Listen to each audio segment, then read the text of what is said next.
নমস্কার, 24 ঘন্টায় আপনাদের স্বাগত। শুরু করছি নিউজ 24। ময়দানে পরিত্যক্ত ম্যানহোলে মহিলার দেহ উদ্ধার। পার্ক স্ট্রিট স্টেশনের কাছে দেহ উদ্ধার হয়। ঘটনাস্থলে ময়দান থানার পুলিশ, কিন্তু কিভাবে মৃত্যু হয়েছে তা স্পষ্ট নয়। তদন্ত শুরু করেছে পুলিশ। আমাদের সঙ্গে এই মুহূর্তে টেলিফোনে রয়েছেন আমাদের প্রতিনিধি বিক্রম দাস। বিক্রম, পুলিশ আর কি জানাচ্ছে? দেখো, আজ দুপুরে ময়দান থানা এলাকার অন্তর্গত পার্ক স্ট্রিট মেট্রো স্টেশনের ঠিক পেছনের যে মাঠ, সেই মাঠে একটি পরিত্যক্ত ম্যানহোলের মধ্যে এক মহিলার প্রায় বছর 45-এর এক মহিলার মৃতদেহ উদ্ধার হয়। যেটা জানা যাচ্ছে যে ওই মহিলা কিন্তু মেট্রো স্টেশন সংলগ্ন জায়গায় থাকতেন, তিনি রাস্তাতেই থাকতেন এবং তিনি সেখানেই কাজ করতেন। এবং সেক্ষেত্রে যেটা পুলিশের তরফ থেকে জানানো হচ্ছে যে এই মৃতদেহ উদ্ধার হওয়ার পর তারা ময়নাতদন্তের জন্য মৃতদেহ পাঠিয়েছে এবং সেক্ষেত্রে ময়নাতদন্তের প্রাথমিক ওপিনিয়ন আসার পরেই কিন্তু বিষয়টা স্পষ্ট হবে যে ওই মহিলার মৃত্যু কিভাবে হয়েছে। যেটা অত্যন্ত গুরুত্বপূর্ণ বিষয় তা হলো সাম্প্রতিক কয়েক সপ্তাহের মধ্যে কিন্তু যেটা দেখা গেল যে তিনটে মৃতদেহ এখান থেকে উদ্ধার হলো। এর আগেও একজন ব্যক্তি এবং আর একজন মহিলার মৃতদেহ উদ্ধার হয়েছিল ওই এলাকা থেকে এবং তাদেরকে খুন করে সেখানে ডাম্প করে দেওয়া হয়েছিল বলে অভিযোগ। সেই কেসেরও কিন্তু এখনো পর্যন্ত কোনো কিনারা হয়নি।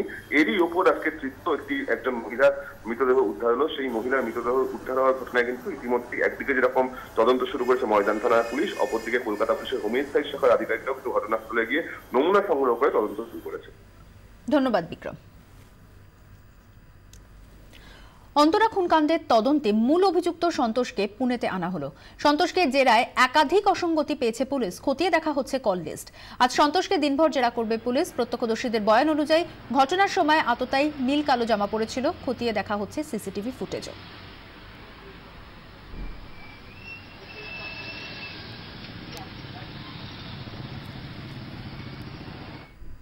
ঠিক কি ঘটেছিল সেদিন শুনুন কি বলছেন অন্তরার খুনকাণ্ডের প্রত্যক্ষদর্শী।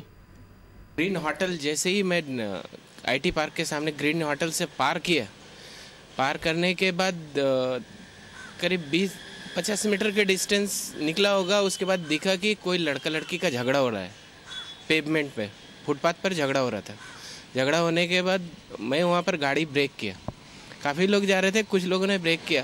ब्रेक करने के बाद वो लड़की तब तक गिर गई रोड पे गिरी। रोड से गिरकर उठकर आकर मेरे को बोली बचाओ बचाओ 2 बार, और मेरे टैंक पर सर रखी और बेहोश हो गई।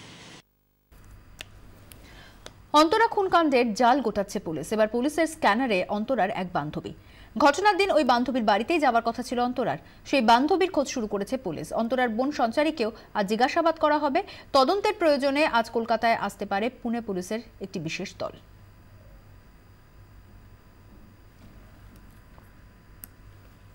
রাতের খাবার রাত 9:30তেই অন্তরাকে পৌঁছে দিতেন food delivery boy Sheikh Fazlul Haque. ঘটনার দিন অন্তরাই এক বান্ধবীর বাড়িতে খাবার পৌঁছে দেওয়ার কথা ছিল তার। আর তার আগেই অন্তরার বাবার ফোন আসে ফজলুলের কাছে। 24 ঘন্টাকে ফোনে জানালেন food delivery boy Sheikh Fazlul. রাত্রে খাবার দেওয়ার কথা ছিল, খাবারটা অন্য জায়গায় দেওয়ার কথা ছিল। ও যেখানে থাকতো সেখানে থাকবার কথা নয়। ও বললো আমায় নিয়ে গেছে, আমি যেখানে থাকি না ওইখান থেকে 2 মিনিটের রাস্তা, সেইখানেই বললো আমায় কাছে এসে আমায় মিস কল দেবে, আমি ওখান থেকে ডাব্বাটা কালেক্ট করে নেবো। ওখানে কার ঘরে থাকবে সেটাও আমি জানি না। এটা বন্ধুর বাড়িতে যাবার কথা না। 3-4 দিন আগে ওই মেয়েটা আমায় ফোন করেছিল যে অন্তর্গত তোমার নাম্বার দিয়েছে, তো আমায় একটা খাবার দিয়ে যাবে। তো খাবার দিয়ে যাবে বলতে আমি ওই রাস্তায় গিয়ে আমার ঘর থেকে বেরোবার অন্তরের ঘরে যাওয়ার রাস্তাতেই ওকে ফোন করলাম। উনি এসে আমার কাছ থেকে ডাব্বা নিয়ে চলে গেল। ধুলাগড়ের শান্তি প্রতিষ্ঠার দাবিতে সমাবেশ এবং মিছিল করল বামেরা। বামেদের সমাবেশে উপস্থিত ছিলেন সেতারা মিয়াচুরি, মোহাম্মদ সেলিম, সুজন চক্রবর্তী, মঞ্জু গোস্বামী সহ বামফ্রন্টের প্রথম সারির নেতৃত্ব। সমাবেশে ধুলাগড়ের এই অস্থির পরিস্থিতির জন্য অভিযোগের আঙুল উঠছে প্রশাসনের বিরুদ্ধে এবং সমাবেশ থেকে দাবি করা হয়েছে অবিলম্বে চিহ্নিত সমাজ বিরোধীদের গ্রেফতার করতে হবে। এরপরেই মিছিল করেন বাম নেতারা। গ্রামে ঢোকার আগে পুলিশ অবশ্য আটকে দেয় মিছিল, তবে ব্যারিকেড ভাঙার চেষ্টাও করেননি বাম সমর্থকরা। ধর্মীয় অনুষ্ঠানগুলো তো নতুন, আর এসব এলাকায় মহরম, দুর্গাপূজা, কালী পূজা, নবী দিবস উপলক্ষে এ ধরনের ঘটনা ঘটতে পারে যেখানে রুট নিয়ে আগেই প্রশাসন জানতো যে ডিসপিউট আছে। সুতরাং এ ধরনের ধর্মীয় ব্যাপার নিয়ে যখন ডিসপিউট তৈরি হয় তখন প্রশাসনের একটা প্রস্তুতি আগে থেকে নিতে হয়, তার সঙ্গে সামাজিক প্রস্তুতিও লাগে।